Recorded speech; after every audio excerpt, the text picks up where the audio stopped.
Salam sukacita, kasih karunia Tuhan Yesus Kristus menyertai Bapak Ibu Saudara-saudara di mana saja berada. Kita berjumpa kembali dalam renungan harian di hari Sabtu tanggal 26 Oktober 2024. Sejenak kita akan membaca dan merenungkan firman Tuhan. Mari kita berdoa. Dalam cinta kasih-Mu ya Tuhan, kami bersyukur kami boleh menikmati hari ini. Engkaulah sumber pertolongan kami. Engkau Allah yang selalu setia menuntun kami untuk tetap berjalan pada kebenaran. Firman-Mu akan kami baca dan renungkan. Mohon hikmat pengertian Allah, sehingga kami sungguh-sungguh dapat memahami firman-Mu dengan benar, dan firman-Mu akan senantiasa berakar, bertumbuh dan berbuah. Terangi hati dan pikiran kami ya Roh Kudus. Kami mohon ampuni dosa kami. Dalam nama Tuhan Yesus kami berdoa. Amin. Bacaan Alkitab dari kitab Injil Markus pasal 8 ayat 22 sampai ayat 26. Yesus menyembuhkan seorang buta di Betsaida. Kemudian tibalah Yesus dan murid-muridnya di Betsaida. Di situ orang membawa kepada Yesus seorang buta, dan mereka memohon kepadanya supaya ia menjamah dia. Yesus memegang tangan orang buta itu dan membawa dia keluar kampung. Lalu ia meludahi mata orang itu dan meletakkan tangannya atasnya dan bertanya, "Sudahkah kau lihat sesuatu?" Orang itu memandang ke depan lalu berkata, "Aku melihat orang, sebab melihat mereka berjalan-jalan, tetapi tampaknya seperti pohon-pohon." Yesus meletakkan lagi tangannya pada mata orang itu, maka orang itu sungguh-sungguh melihat dan telah sembuh, sehingga ia dapat melihat segala sesuatu dengan jelas.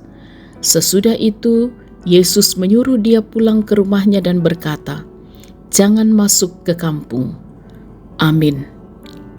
Tema renungan kita ialah proses Tuhan, atau dalam bahasa Toraja dikatakan lalanna puang matua. Saudara-saudara yang diberkati oleh Tuhan, dalam bacaan ini kita menemukan hal menarik, yaitu bahwa Yesus melakukan penyembuhannya dengan dua proses. Ia meludahi mata orang itu dan meletakkan tangannya atasnya dan bertanya, "Sudahkah kau lihat sesuatu?"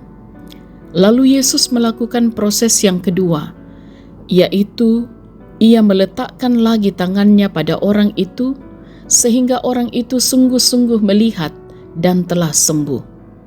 Saudara-saudara, teks ini menyuguhkan kisah penyembuhan yang berbeda, karena pada narasi yang lain cukup sekali saja Yesus menyembuhkan orang sakit. Lalu mengapa harus ada dua tahap penyembuhan? Sesungguhnya, dua tahap penyembuhan bukan karena Yesus tidak mampu, tetapi kita perlu memahami semuanya dalam proses Tuhan. Poin proses Tuhan dalam bacaan ini penting bagi kita yang mungkin acap kali penuh kekhawatiran dan mudah putus asa. Berada dalam keterbatasan dan kelemahan tubuh memanglah tidak mengenakkan. Akan tetapi, jaminan proses pemulihan kita berada dalam tangan Kristus. Saudara-saudara yang diberkati oleh Tuhan, bagaimana kita memahami bahwa penyembuhan harus melewati proses, bahkan tidak langsung? Bukan karena iman tidak kuat, bukan juga kalau tidak sembuh imannya payah. Melalui peristiwa ini kita belajar bahwa penyembuhan tidak melulu secara instan, namun bisa bertahap. Melalui proses kesembuhan tersebut, kita diajak agar tidak mudah patah semangat, tetapi tetap berpengharapan bahwa proses Tuhan mengantar kita pada relasi yang semakin mendalam dengan Kristus. Haleluya. Amin. Mari kita berdoa. Kami bersyukur ya Tuhan, atas firman-Mu yang telah kami baca, kami renungkan.